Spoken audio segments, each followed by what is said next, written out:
जी बेटा, screen share हो रही है और आवाज आ रही है आपसे?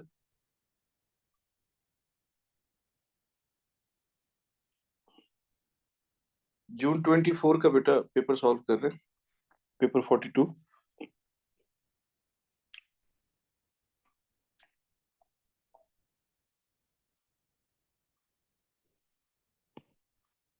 A student investigates the resistance of a diode when different current flows through it. The student sets up the circuit shown in figure 1.1. So this is the power supply. ये switch है, ये आपके पास प्रोटेक्टिव रेजिस्टर है, इसका function मैं पहले बता चुका हूँ। ये आपके पास एमीटर है, ठीक है। तो ये आपके पास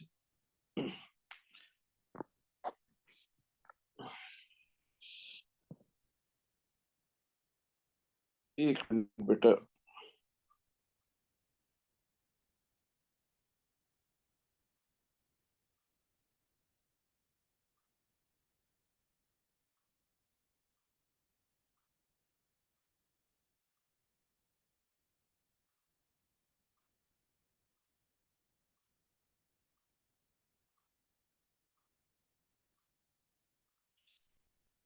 पेपर बाद में भेजता हूँ, अभी मुझे मिल नहीं रहा है।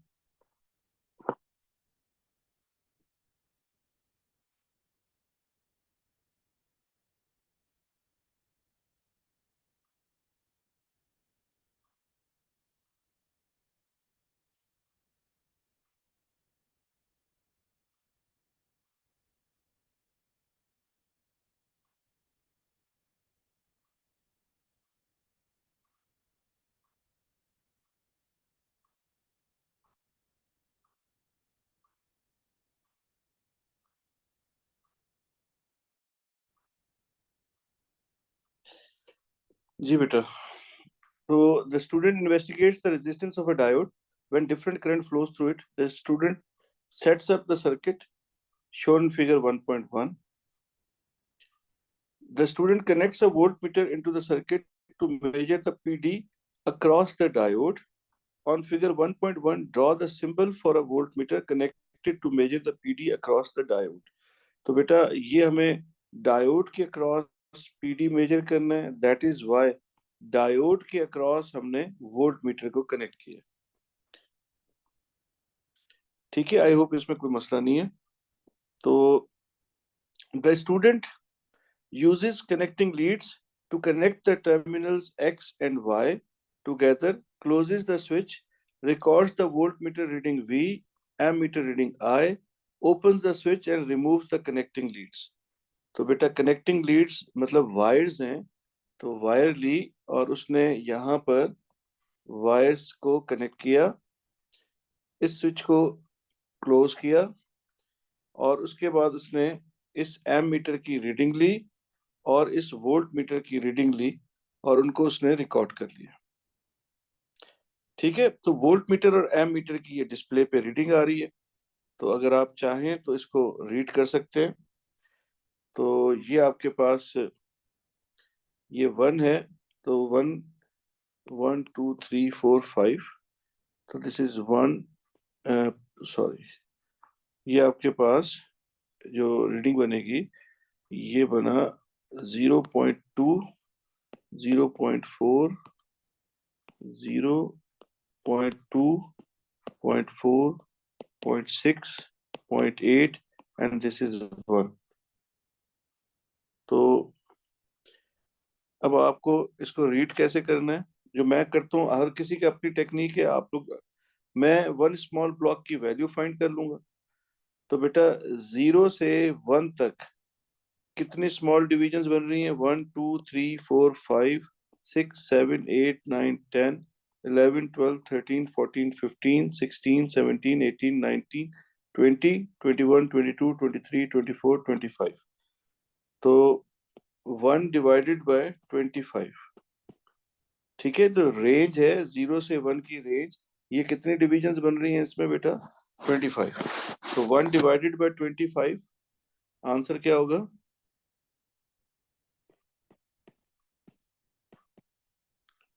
1/25। 0.04 ये मैंने लिखा हुआ है। तो बेटा यहाँ पर अब ये आपके पास 0.8 है और ये इसके मिडिल में आ रहा है, ठीक है। अब अपना अपना तरीका है बेटा, मैं आपको अपना तरीका बता देता हूँ। यहाँ तक 5, ये 10, ये 15, ये 20 और ये मिडिल में, तो 20.5 डिविजन्स हैं। How many divisions are there? 20.5। And एक डिवीजन कितनी है बेटा? 0.04 की, तो आपके पास 0.82 वोल्ट आ गया। वट एवर जिस तरह से भी है, आपने रीडिंग लेना सीख ली है। मैं इस तरह से रीड करता हूँ, जो मैंने अभी यहाँ पे मेथड बताया आपको, this is how I major.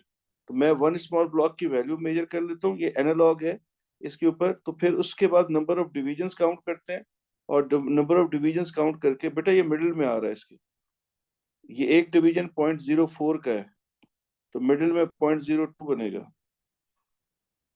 हाँ, तो 0.82 मेरे ख्याल से ज्यादा लॉजिकल है। एमएस में होगा, उसकी रेंज नहीं होगी क्योंकि मिडिल है ना, इस वजह से। ठीक है, वोल्ट मीटर की रीडिंग के बाद अब एम मीटर की रीडिंग आ गई। तो यहां से लेकर यहां तक ये 1 है, तो एक डिवीजन को देखें कितना बनेगा बेटा।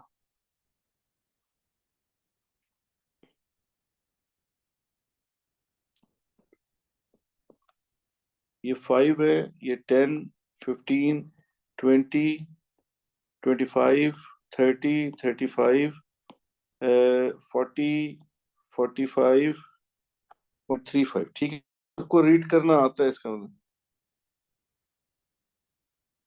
नॉट मैग्नीफाइंग ग्लास तो नहीं होगा बेटा, आप लोगों की माशाल्लाह से नजर अच्छी है,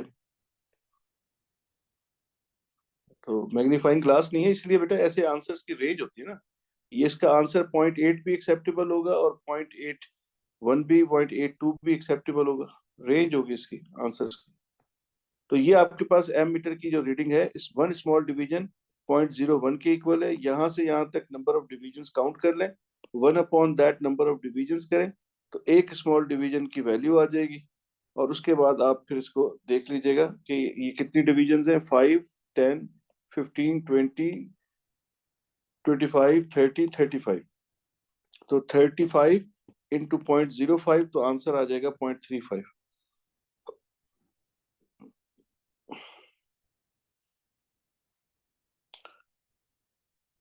Record the readings shown in figure 1.2 in the top row of the table 1.1। तो यहाँ पर जो रीडिंग्स आई वोल्ट मीटर की 0.82, 0.35 एम मीटर की, तो ये एम मीटर की रीडिंग आ गई, ये वोल्ट मीटर की रीडिंग आ गई।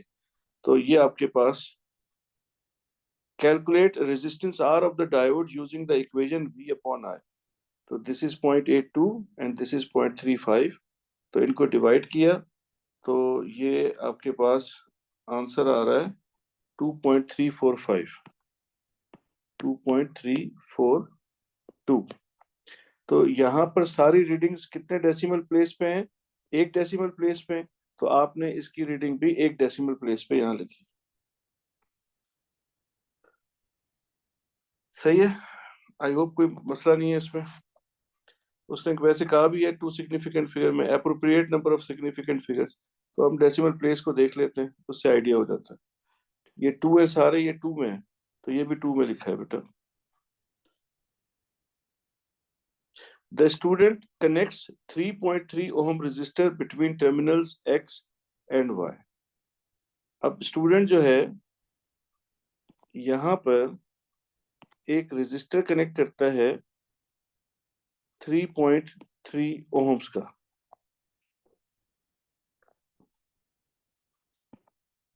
Closes the switch, records the voltmeter reading in table 1.1, that is the voltmeter reading। ये इसने रिकॉर्ड की, ये रीडिंग। उसके बाद ये कह रहा है कि एम मीटर की रीडिंग उसने रिकॉर्ड की। Opens the switch and removes 3.3 ohm resistor, repeats the procedure for 6.8 and 10 ohm। तो सॉरी, ये मैंने गलत कर दिया हाईलाइट, 3.3 तो ये रहा, तो इसके वोल्ट मीटर और एम मीटर की रीडिंग आ गई। फिर 6.8 और 10 के लिए भी उसने ये रीडिंग्स नोट की। ठीक है, complete the table by inserting the missing values. तो बेटा अब ये मिसिंग वैल्यूज इसके अंदर जो हैं उनको कंप्लीट कर लेते हैं। आई होप आप लोगों को कोई मसला नहीं होगा। तो over here we know that v is equals to I R, या इसने ये इक्वेशन दी हुई है r is equals to v upon I, बात एक ही है। अब बेटा थर्ड रो को देखें, मैं हाईलाइट कर देता हूँ इस रो को। तो in third row the voltmeter reading is 0.81 and ammeter reading is unknown, ये आपको पता नहीं है, ये यहाँ पे थी नहीं।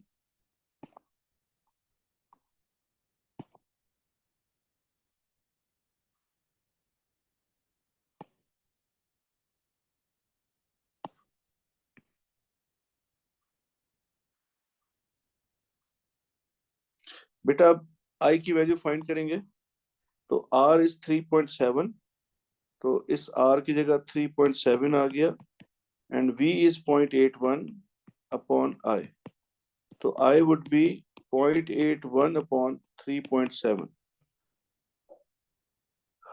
0.22।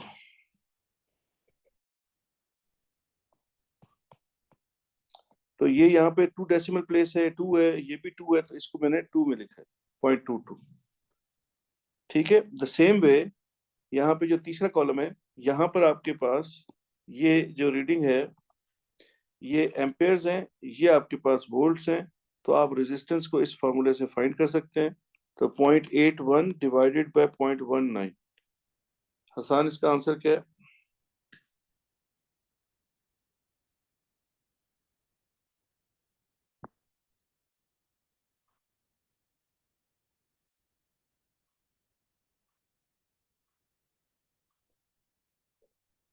0.426, तो 0.426, ओके,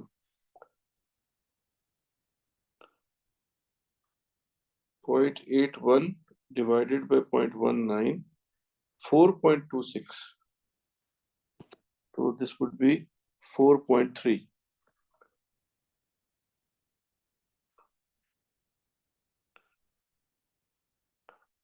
ठीक है,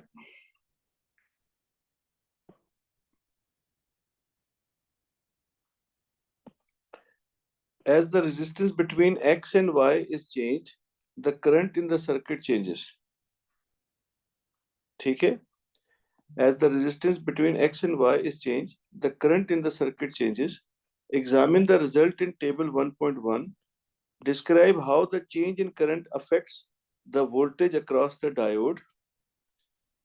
तो current is decreasing and the voltage across the diode, that is approximately same कह सकते हैं इसको। तो voltage across the diode as I decreases, describe how the change in current affects the voltage across the diode।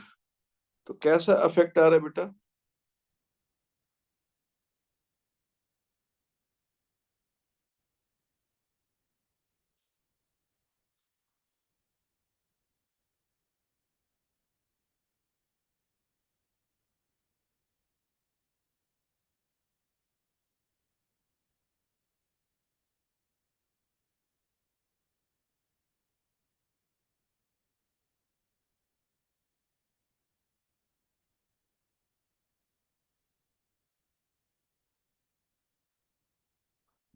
5.19, 0.19 कहाँ है भाई? 0.19 तो बेटा उसने खुद दिया है हमें यहाँ, ये वोल्टेज है, ये 0.19 है, इन दोनों को डिवाइड करेंगे तो ये 4.3 आएगा।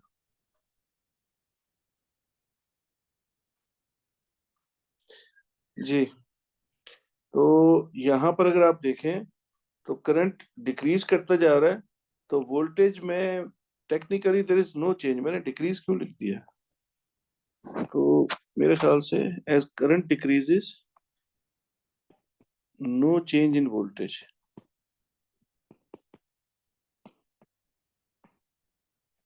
ठीक है ना, बहुत स्मॉल चेंज है, तो इसको हम कंसीडर करेंगे कि कोई चेंज हो ही नहीं रहा। As current decreases no change in voltage is there, क्या ख्याल है? ठीक है ना?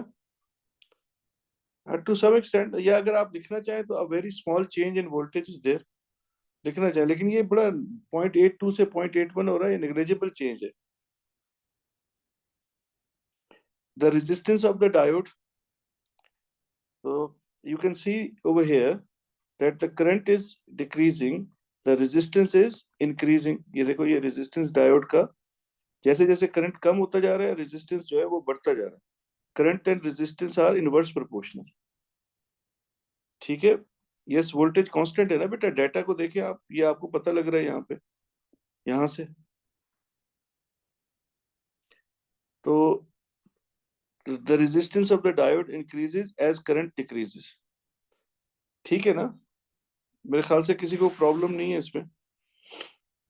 A student sets up a circuit using diagram shown in figure 1.1. The student finds that when the connecting lead is connected across the terminal X and Y and the switch is closed, the ammeter does not give a reading. The ammeter is not broken, suggests the error in the student has made while assembling the circuit. तो ये तो बेटा diode का बड़ा famous सवाल है, पहले भी एक पेपर में अभी हम प्रीवियसली डिस्कस कर चुके हैं कि ये डायोड का कनेक्शन अगर रॉन्ग वे हो जाए या बैटरी रॉन्ग वे कनेक्ट हो जाए डायोड से, तो आपके पास जो है ये डायोड करंट नहीं देगी. तो diode is reverse biased, reverse biased होगी डायोड, या रॉन्ग वे कनेक्टेड है डायोड, या बैटरी रॉन्ग वे कनेक्टेड है, जो भी आप लिखते हैं.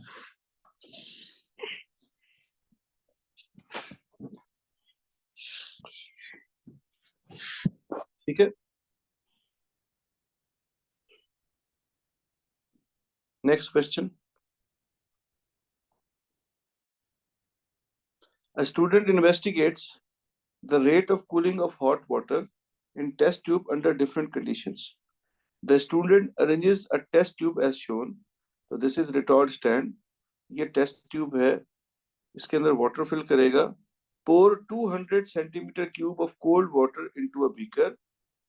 Pour hot water into test tube until it approximately 1/3. ठीक है. टेस्ट ट्यूब में ये इसकी जो टोटल हाइट है इसका 1/3 इसने लिक्विड ऐड किया, हॉट वाटर ऐड किया. Lower the test tube into the beaker of cold water, ये इस तरह से कोल्ड वाटर के अंदर इसको लोअर कर दिया. until the level of the hot water is in the test tube below the level of cold water. ये बिल्कुल ऐसे कि ये इसके अंदर मर्ज कर गई पूरी. तो प्लेस अ थर्मामीटर इनटू टेस्ट ट्यूब, इसके अंदर टेस्ट ट्यूब में एक थर्मामीटर प्लेस करते हैं. Wait for approximately 30 second before measuring the temperature and starting a stopwatch. तो ये 30 सेकेंड, ताकि ये कंप्लीटली टेम्परेचर इसके अंदर इवन हो जाए, इसका जो कन्वेक्शन है वो खत्म हो जाए. तो start a stop watch. The student measures the temperature theta of the hot water in the test tube. The thermometer reading is shown in figure 2.3. तो इसको रीड करके मुझे बताएं क्या रीडिंग है बेटा.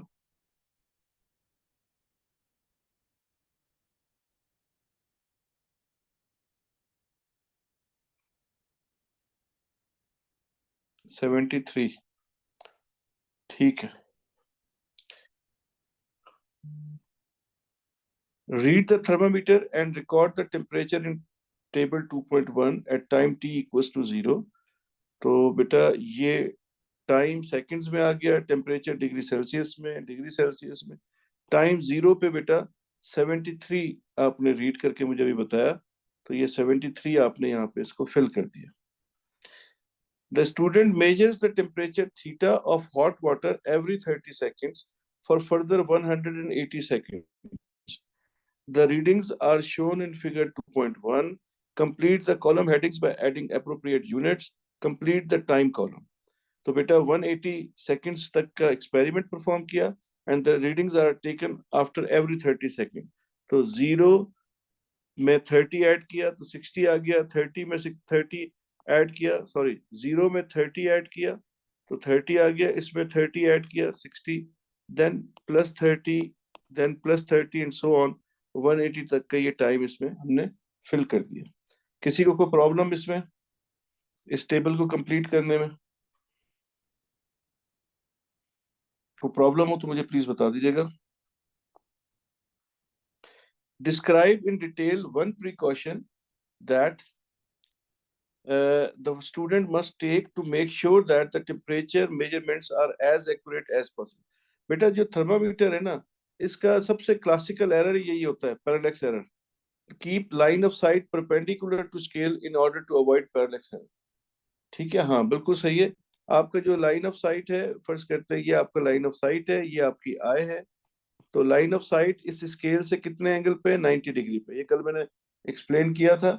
तो एक इसका पॉसिबल आंसर ये हो गया कि आप अपनी लाइन ऑफ साइट को, ये बड़ा कॉमन आंसर है, बड़ा सिंपल है, तो इससे आपको जो है बहुत आसानी हो जाती है। ठीक है। उसके बाद दूसरा बेटा प्रैक्टिकल, इसके अंदर एक और चीज होती है। दूसरी एरर जो इसमें कॉमन है, वो बेटा हमारे पास ये है कि जब आप इसका टेम्परेचर नोट कर रहे हो, फर्ज करते हैं ये आपकी स्टॉप वॉच है। तो बेटा ये जो स्टॉप वॉच है और जो थर्मामीटर होता है, इनको एक दूसरे से करीब तरीन रखा जाता है। ये जितना एक दूसरे से करीब होंगे, क्योंकि बेटा जो ऑब्जर्वर है वो एक ही है, उसने एक ही वक्त में यहाँ पे थर्मामीटर भी रीड करना है और टेम्परेचर को भी देखना है। और यहाँ पर जो थर्मामीटर का लिक्विड होगा बेटा, ये शार्पली अपनी पोजीशन चेंज कर रहा होगा। तो अगर फर्ज करते हैं यहाँ थर्मामीटर लगा हुआ है और आपकी स्टॉप वॉच यहाँ पे है, तो अब आप यहाँ से यहाँ शिफ्ट करने में टाइम कंज्यूम होगा। तो इसके बजाय जो आपका थर्मामीटर लगा हुआ है और इसके साथ ही आपकी स्टॉप वॉच है, दोनों एक साथ आपने यहाँ करीब तरीन रखी हुई है, तो इससे आपको क्या होगा, इससे आपकी जो एरर है उसके होने के चांस कम से कम होंगे। एक ही वक्त में आप स्टॉप वॉच और लिक्विड को, मरकरी को, जो मरकरी है इसके अंदर, उसको देख रहे होंगे। ठीक है। उसके बाद नेक्स्ट बेटा इसके अंदर ये होता है कि आप इसके कन्वेक्शन करंट को खत्म करना चाहते हैं, तो इसके लिए लिक्विड को थोड़ा सा स्टर कर दें, ताकि इसमें जो लेयर्स बन रही हैं इसकी कन्वेक्शन करंट की वजह से, वो आपके पास खत्म हो जाए। ठीक है। और फिर सबसे इंपॉर्टेंट एक और भी मैंने कल बताई थी, कि थर्मामीटर का जो इमर्जन होता है वो हमेशा ऐसे होगा कि वो बेस को टच नहीं करेगा। ठीक है, जो टेस्ट ट्यूब है इसकी बेस को टच नहीं करेगा। फिर थर्मामीटर कितना बेटा प्लेस किया जाता है, 1/3 इमर्जन इंश्योर की जाती है। थर्मामीटर हमेशा 1/3 इमर्जन में होता है, ये मैंने कल भी आप लोगों को बताया था। ठीक है। तो यहाँ पर जो है आपके पास जो कॉमन बात हो गई, एक तो बेटा पैरेलैक्स एरर वाली बात हो गई। ठीक है, एक पैरेलैक्स एरर की बात हो गई। तो दूसरा बेटा, एक मिनट,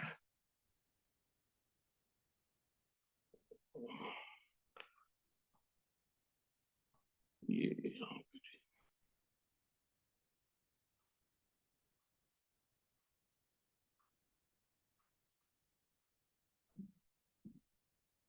मैंने कहीं ये सॉल्व करते हुए लिखे होंगे, कहीं ना कहीं बनाए होंगे इसके पॉइंट्स।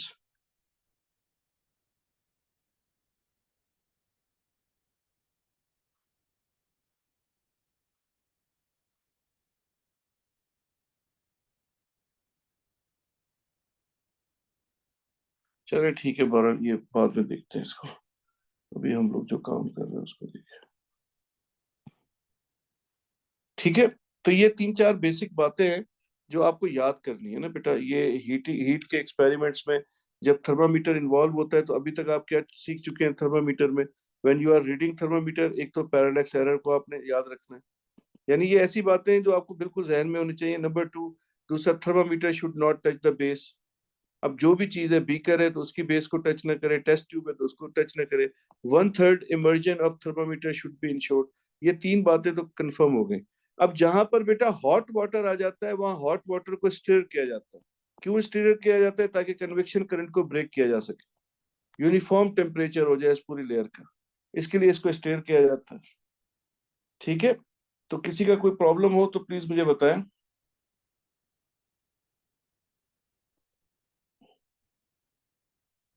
ठीक है बेटा, ये कुछ आपकी बेसिक बातें आ गई। तो आपका ये थर्मामीटर है, इस थर्मामीटर के एज क्लोज एज पॉसिबल आपने स्टॉप वॉच को रखना है। लाइन ऑफ साइट को परपेंडिकुलर रखना है। Thermometer should not touch the base of the test tube. Thermometer का 1/3 इमर्जन होना चाहिए। लिक्विड को स्टर करेंगे ताकि कन्वेक्शन करंट को ब्रेक करे, ताकि टेम्परेचर इसका यूनिफॉर्म रहे।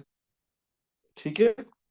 तो ये सारा हमारे पास जो है, ये तीन चार बातें ये आपको, भाई अगर ये बेस को टच करेगा थर्मामीटर, तो वो बेटा लिक्विड का टेम्परेचर नहीं, टेस्ट ट्यूब का टेम्परेचर मेजर कर रहा होगा वो कुछ और टेस्ट ट्यूब जो है, यहाँ से ग्लास जो है वो पानी के साथ डायरेक्ट कांटेक्ट में, सबसे पहले तो ग्लास ठंडा हो रहा होगा, पानी तो बाद में ठंडा होगा, तो वो ग्लास का टेम्परेचर रीड करेगा।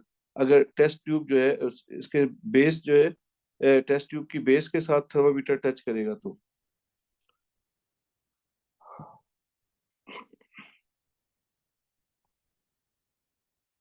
The student repeats the procedure in A and B, but with 200 centimeter cube of warm water instead of cold water in the beaker shown in figure 2.4. तो ये आपके पास जो है, student repeats the procedure in A and B but with 200 centimetre cube of warm water. पहले कितना था बेटा?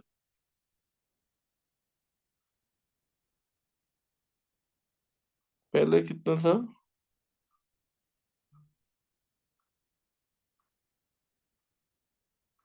बताया इसने? क्वांटिटी नहीं बताई? अच्छा, volume is same. Okay. The student repeats the procedure A and B but with 200% warm water instead of cold water in the beaker as shown in figure 2.4.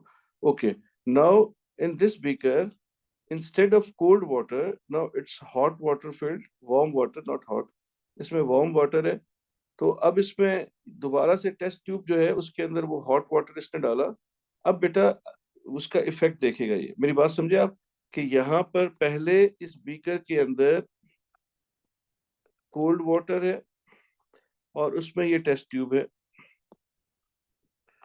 तो इससे आपको पता है ना, जितना ज्यादा टेम्परेचर डिफरेंस होगा, द हीट एनर्जी का फ्लो किस पे डिपेंड करता है? किसी भी एक बॉडी से दूसरी बॉडी में हीट एनर्जी फ्लो करती, मूव करती है, तो टेम्परेचर का डिफरेंस जितना ज्यादा होगा, हीट एनर्जी उतने ज्यादा स्केप करेगी, कूलिंग इफेक्ट उतना फास्टर होगा। तो अगर आप यहाँ पे वार्म वाटर रख देंगे इस जगह पे, ये वार्म वाटर आएगा तो हीट एनर्जी का फ्लो क्या होगा, वो कम होगा। ठीक है। One of the student reading for warm water recorded in table 2.1 is anomalous. Identify anomalous temperature reading and explain how you decide that the reading is anomalous. ठीक है। तो बेटा अब इसको दोबारा इधर आ जाए, तो टेम्परेचर की रीडिंग यहाँ पे आपको नजर आएगी। ठीक है, ये रीडिंग इसकी जो है आपके पास, test tube in warm water, और ये आपके पास इन कोल्ड वाटर है। देखें यहाँ पे चेंज देखें, ये 55 के बाद एकदम 35 हुआ, 35 के बाद 52 हो रहा है, तो ये एनोमलस चेंज आ रहा है। जी, the reading which does not follow the trend, बिल्कुल सही है सादिक आपका answer. As the reading after 35 degree Celsius is much smaller than the following reading, reading after 35 is greater. तो ये जो ट्रेंड बन रहा है बेटा, यहाँ पे आप देखो, यहाँ पे जो डिक्रीज आ रही है उसका ट्रेंड जो बन रहा है, तो 55 के बाद शार्पली डिक्रीज हुआ, और फिर 55 से 35 हुआ, और 35 के बाद राइज कर रहा है। तो ये रीडिंग एनोमलस है यहाँ पे। यहाँ देखो ट्रेंड को, 73, 54, 45, और ग्रेजुअली कम होता जा रहा है। तो एक ट्रेंड फॉलो कर रहा है, यहाँ पर जो ट्रेंड है ये उसको फॉलो नहीं कर रहा। तो this is the anomalous reading.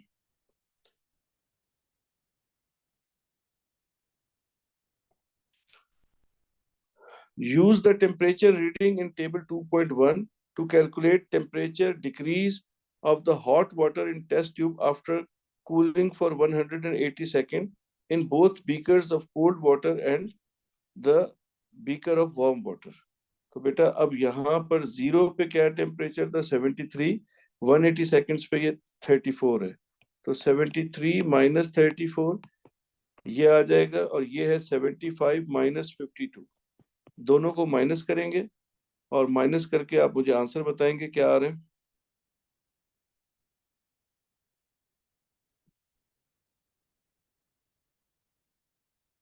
39 and 23।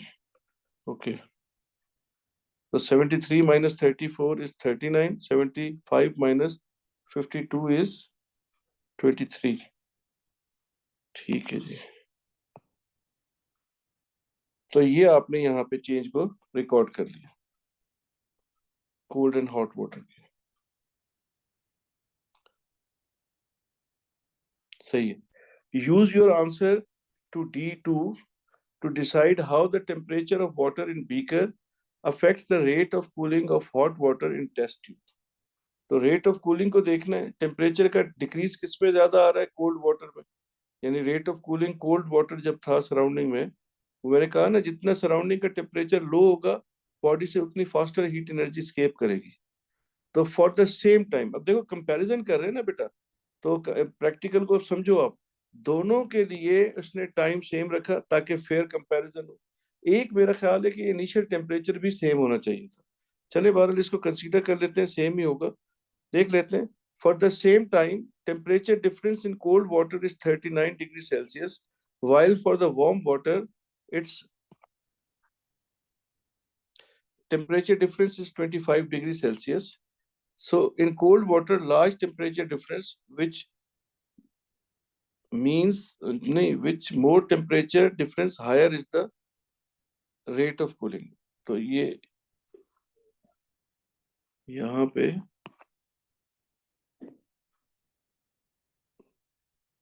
more temperature difference higher is the rate of cooling, ये 2 मार्क्स का था। तो अब इसमें 2 मार्क्स कैसे होने चाहिए, मेरे ख्याल से कंपैरिजन के होने चाहिए, फिर आखिर में कंक्लूजन के होने चाहिए। ये कुछ समझ आया भाई, ये जो आंसर लिखा हुआ है?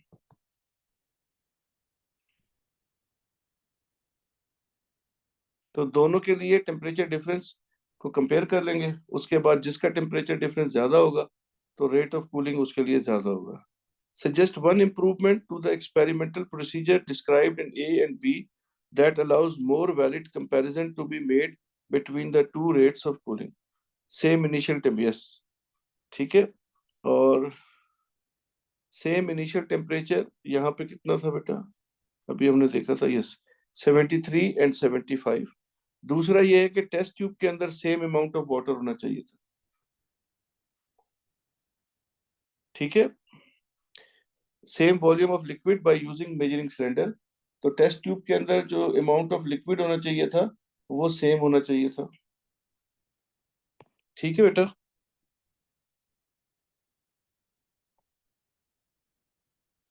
Next, a student investigates the balancing of a meter rule which has a load of mass m fixed to it at 5 centimeter mark। ये अभी हमने नवंबर वाले पेपर में भी ऐसे ही सवाल किया है। The student places a pivot under 50 centimeter mark, वहां पर 25 सेंटीमीटर में था, ये 50 सेंटीमीटर के मार्क पे। Places another load of mass 50 gram on the ruler, ये 50 ग्राम का मास रखा है।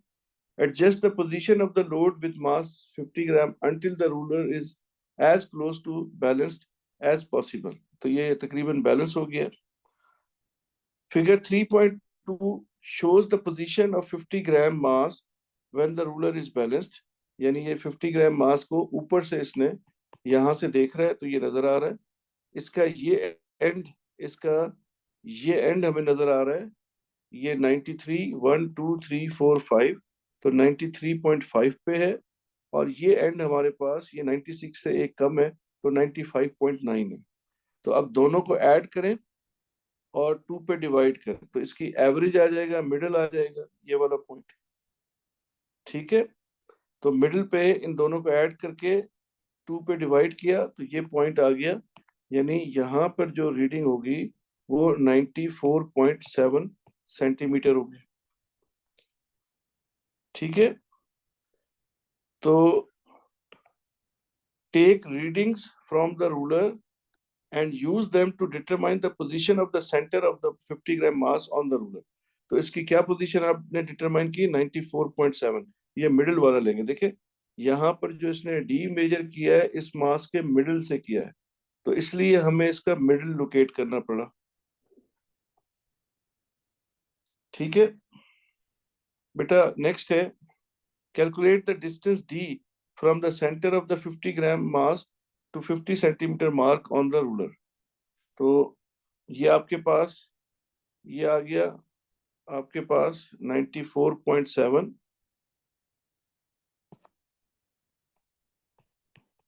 और ये आ गया 50। तो इन दोनों का डिफरेंस लेंगे, वो आपके पास डी आ जाएगा। तो यहाँ पर मैंने ऐसे ही किया हुआ है, दोनों को माइनस कर दिया, तो मेरे पास डी आ गया 44.7 सेंटीमीटर।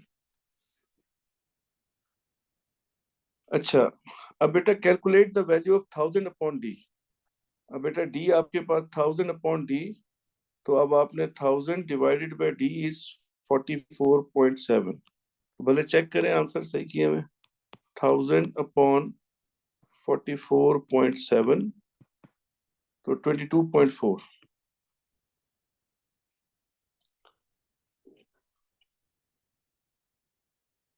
ठीक है, 22.37 या 4 सही है। It is difficult to balance the ruler, exactly. तो इसको बैलेंस करना मुश्किल है, क्योंकि विंड का इफेक्ट भी होता है, बहुत सारे और फैक्टर्स होते हैं। Describe a technique that the student uses to make sure that the value of D is as accurate as possible. अब बेटा प्रैक्टिकल करते हुए मैंने पहले भी बताया था, एक साइड पे मास को फिक्स करते हैं। यहाँ पे जो मास रखा हुआ है, इस मास को ग्रेजुअली, बहुत आराम आराम से, स्लोली, थोड़ा थोड़ा टुवर्ड्स या अवे लेकर जाते हैं, और लोकेट किया जाता है कि कौन सा वो डिस्टेंस है जिस पे ये अप्रोक्सीमेटली बैलेंस हो जाएगा। ठीक है, एग्जैक्ट बैलेंस कभी भी नहीं होता बेटा, क्योंकि विंड होती है। फिर जिस बेंच पे आपने रखा होता है, ये थोड़ा सा बेंच भी टिल्टेड बना हुआ होता है, इस तरह से आपने देखे होंगे, जैसे किचन के शेल्फ होते हैं, सॉरी, जो टॉप होता है, किचन टॉप होता है, उसको अगर आप देखें तो स्लाइटली, बहुत ही आपको शायद नजर ना आता, लेकिन बहरहाल अगर आप पानी उस पर गिराएंगे तो वो एक साइड पे फ्लो करके जाएगा। तो वाटर हमेशा आपको पता है वो डाउनवर्ड फ्लो करता है। तो बेसिकली जहां पर भी एक्सपेरिमेंट परफॉर्म कर रहे होते हैं, विंड का बहुत ज्यादा फैक्टर होता है। तो ये आपके पास very slowly adjust the mass until it tilts one way, again very slowly adjust the mass until it tilts other way। तो ये वही बात है, इसको वैसे भी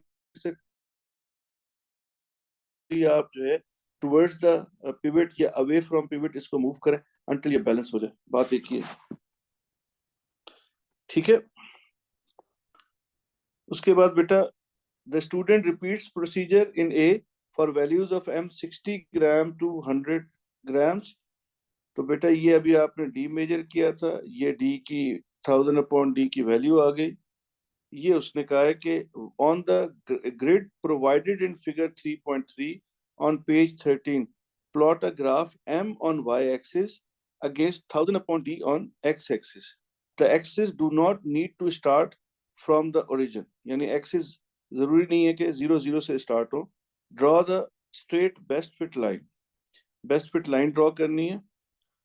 तो ये हमारे पास, अच्छा मैंने 0 0 से स्टार्ट किया है, चलो कोई बात नहीं, मैंने शायद ये पढ़ा नहीं होगा, तो खैर।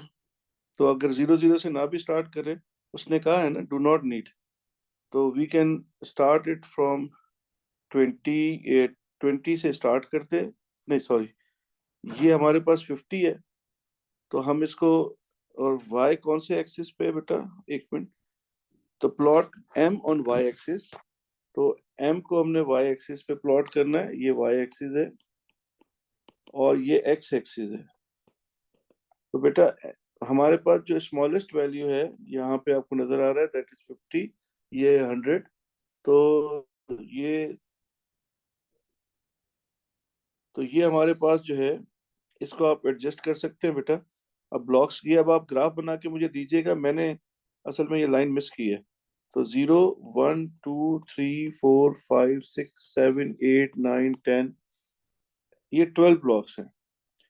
तो ये आपके पास, अगर आप बेटा 10 10 से भी लेकर जाएंगे तो 1 2 3 4 5 6, तो ऑलमोस्ट 50% होगा। यानी कि मैं इसको अगर प्लॉट करता, अब जो मुझे ये 50, तो 4 पे जाकर अगर हम इसको करें तो ये 60, नहीं 2 पे, नॉट 4, 60, ये आ जाएगा 70, ये आ जाएगा 80, ये आ जाएगा 90 एंड ये आ जाएगा 100।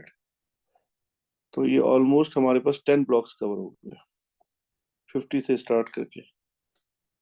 इसी तरह से एक्स एक्सिस पे भी बेटा, ये अब फिर आप लोग प्लॉट करके मुझे ग्राफ भेजिएगा। ये 20 से स्टार्ट होगा बेटा और 5 के डिफरेंस से जाएंगे। ठीक है, तो ये आपके पास ये 20 से स्टार्ट कीजिएगा। तो मैक्सिमम वैल्यू कितनी है बेटा, 45 है। तो अगर 5 के डिफरेंस से इंक्रीज करते हैं तो this is 20, 25, 30, 40, 45। How many blocks are there, 1 2 3 4। अच्छा, इसको एक काम करें, अब देखें ऐसे ही इसको, इस स्केल को डबल कर दें, यानी नंबर ऑफ ब्लॉक्स जो हैं, जो ये 20 यहाँ पे, फिर इसके बाद इसको कर दो 25, इसको कर दो 30, इसको कर दो 40। नहीं, 5 का डिफरेंस है, 25 30, दिस इज 35, अच्छा 40। नहीं बेटा, ये ऐसे ही सेट होगा। और अगर इसको 20 30 40 50, ठीक है बेटा, 40 ये ठीक है, 25 30 35 40 45, तो ये ऑलमोस्ट 50% से ज्यादा ग्राफ कवर हो रहा है। 1 2 3 4 5, 5 ब्लॉक्स कवर हो रहे हैं, मोर देन 50% कवर हो रहा है। ठीक है, ये अब आपने खुद बनाना है। मैंने असल में मुझसे मैंने रीड नहीं की, मैं ये मिस कर गया लाइन, ये वाली, do not axis do not need to be. वैसे तो ये ग्राफ मेरा ठीक है, गलत नहीं है ये। अगर मैं ये भी बना दूंगा तो ये सही है, ये एक्सेप्टेबल है, ये सही काम किया हुआ है, गलत नहीं है। लेकिन अगर आप इसको और वो करेंगे तो ग्राफ बड़ा बेहतर बन जाएगा और इम्प्रूव्ड वर्जन होगा। ठीक है, अब बेटा ये ग्राफ बनाना है आप लोगों ने, ये पेपर आप लोगों को मैंने बता दिया है। इस ग्राफ को बनाकर इसका ग्रेडियंट फाइंड करेंगे आप लोग। ठीक है, और उसके बाद फिर ये ग्रेडियंट से कैलकुलेशन करेंगे और ये कॉमेंट, यानी ये बाकी का ये क्वेश्चन आप लोगों ने खुद अटेम्प्ट करना है। इसका जो क्वेश्चन नंबर 4 है प्रैक्टिकल डिजाइन का, ये मैं अभी डिस्कस कर लेता हूँ। A student has a converging lens and needs to determine its focal length. Plan an experiment that will enable the student to measure as an accurate value for the focal length f of the lens. The focal length f of the lens can be calculated using the equation f is equals to uv upon u plus v. u का मतलब क्या था, u is your object distance and v is your image distance. ठीक है, where u is the distance between an object and the lens and v is the distance between focused image of the object and the lens. Figure 4.1 shows some of the apparatus available. Triangular object hole cut into a piece of card. तो ये triangular whole यहाँ पे cut किया हुआ है। The lamp is connected to a power supply and can be switched on and off as required. Write a plan for the experiment. In your plan, you should list any additional apparatus needed. Draw a diagram of arrangement of the apparatus, labeling U and V. Explain briefly how to do the experiment. State the steps taken to obtain sharp and focused image. Explain how to use your reading to determine F. तो ये अब आपके पास ये सारे steps के answer लिखने हैं आपने। ये हमने प्लान किया है यहाँ पे कि ये आपके पास लैंप आ गया, ये आपका कार्ड और ये ट्रायंगुलर इसने ऑब्जेक्ट, ये लेंस आ गया, ये आपकी स्क्रीन आ गई एडिशनल। अब उसमें आपके पास ये एक स्क्रीन आ गई, ये एक मीटर रूल आ गया जिसका उसने जिक्र नहीं किया। एडिशनल ऑपरेटर्स के अंदर स्क्रीन एंड मीटर रूल आ गया। Set up the setup is set as shown in the diagram. A screen is slowly moved forward and backward until a sharp and focused image is obtained on the screen. This is how the sharp and focused image is obtained. By using the meter rule, object distance u and v are measured. ये आपने यहाँ से u और ये फिर आपने v major करने। The experiment is performed in a dark room, ताकि डार्क रूम में ये फायदा होगा कि ये जो यहाँ से यहाँ पर इमेज बनेगी उसको आइडेंटिफाई करने में कि वो कितनी शार्प है, बेहतर बन रही है उसकी क्वालिटी, तो डार्क रूम के अंदर बेहतर ये परफॉर्म हो सकता है। Make sure object and lens are at the same height, yes. तो ये जो आपके पास ऑब्जेक्ट है ये और लेंस ये सेम हाइट पे होने चाहिए। यूजुअली हम ये कहते हैं कि लेंस का सेंटर, ऑब्जेक्ट का सेंटर और स्क्रीन का सेंटर ये एक ही लाइन पे अलाइन होने चाहिए। ठीक है, तो object lens screen is perpendicular to the bench, yes. ये ऐसा नहीं है कि ये ऑब्जेक्ट यूं टिल्ट करके रखा हुआ हो या लेंस टेढ़ा रखा हुआ हो इस तरह से, ये स्क्रीन कहीं टिल्ट हुई भी हो। ये सारे के सारे जो ये बेंच है, इससे सब के सब वर्टिकल इंश्योर्ड होने चाहिए कि ये वर्टिकल रखे हुए हैं। Place the values of u and v in the given equation two find f। तो दिस इज हाउ, ये इसने यहाँ पर इक्वेशन बताई थी फोकल लेंथ की। आपने u और v को मेजर किया, उसने कहा ना आपको कि explain how to use your readings to determine f। तो आपने ये इक्वेशन उसने दी हुई है, इस इक्वेशन में वैल्यूज रखनी है, इससे आपने f को मेजर कर लेना। बड़ा आसान सवाल था बेटा ये। तो आपके पास ये सेटअप आपने सेट किया, ये स्क्रीन आ गई, मीटर रूल आ गया। तो सेटअप सेट करने के बाद आपने स्क्रीन को बैकवर्ड एंड फॉरवर्ड मूव किया, यानी एडिशनल आपने बता दिया, डायग्राम बता दी, how to do the experiment. तो अब आपने state the steps taken to sharp image, ये आपने बता दिया। अब एक्सपेरिमेंट को कैसे आप परफॉर्म कर रहे हैं, आपने कहा कि डार्क रूम में परफॉर्म करेंगे। आप मेक श्योर करेंगे कि हाइट जो है इनकी, ये सब के सब एक दूसरे से अलाइन हो, यानी इनके सेंटर्स एक दूसरे से सेम लाइन पे होने चाहिए और ये वर्टिकल होने चाहिए। उसके बाद यू एंड वी को आपने मीटर रूल से मेजर करके फार्मूले में प्लेस करके एफ को कैलकुलेट कर लिया। ये बड़ा आसान क्वेश्चन था बेटा, प्रैक्टिकल डिजाइन का, बहुत आसान था। तो मेरा ख्याल है कि intensity of light change the sharpness of the image. Sharpness of the image depends upon the image distance. Image distance या लेंस कितना पावरफुल है उसके ऊपर डिपेंड करेगा। ठीक है, डार्क रूम में असल में जब डार्क रूम होगा तो आपके पास लाइट सारी की सारी जो है वो यहाँ से आ रही होगी। अभी तो जब आपके पास डे टाइम में जब प्रैक्टिकल कर रहे होंगे तो चारों तरफ वाइट लाइट होगी। तो इसका यहाँ पे इमेज को देखना, उसको उसको आइडेंटिफाई करने में बड़ा प्रॉब्लम होता है। तो डार्क रूम में ये होगा कि सिर्फ और सिर्फ लाइट की एक ही सोर्स होगी। तो यहाँ से जब लाइट यहाँ फॉल करेगी तो आपको ऑब्जेक्ट को आइडेंटिफाई करना बहुत आसान हो जाएगा।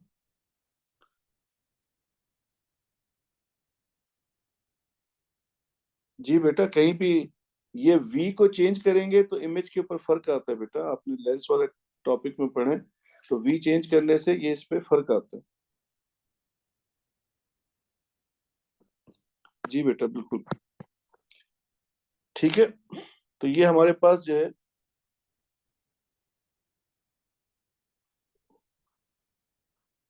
बेटा, मैंने इसकी वीडियोस आपको भेजी थी शरीफ भाई। मैंने आपको कहा था वो वीडियोस देखना और उसमें जो प्रॉब्लम हो तो फिर मुझे बताना।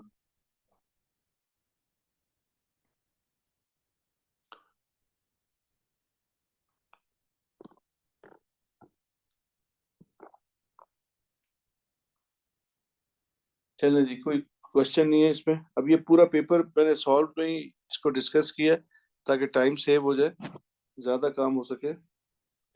तो बेटा कल की क्लास में फिर इसका दूसरा पेपर कर लेंगे, 41 कर लेंगे या कोई उसका 23 का कर लेंगे, देख लेंगे। तो अब इंशाल्लाह कल मुलाकात होगी बेटा। Thank you, Allah Hafiz.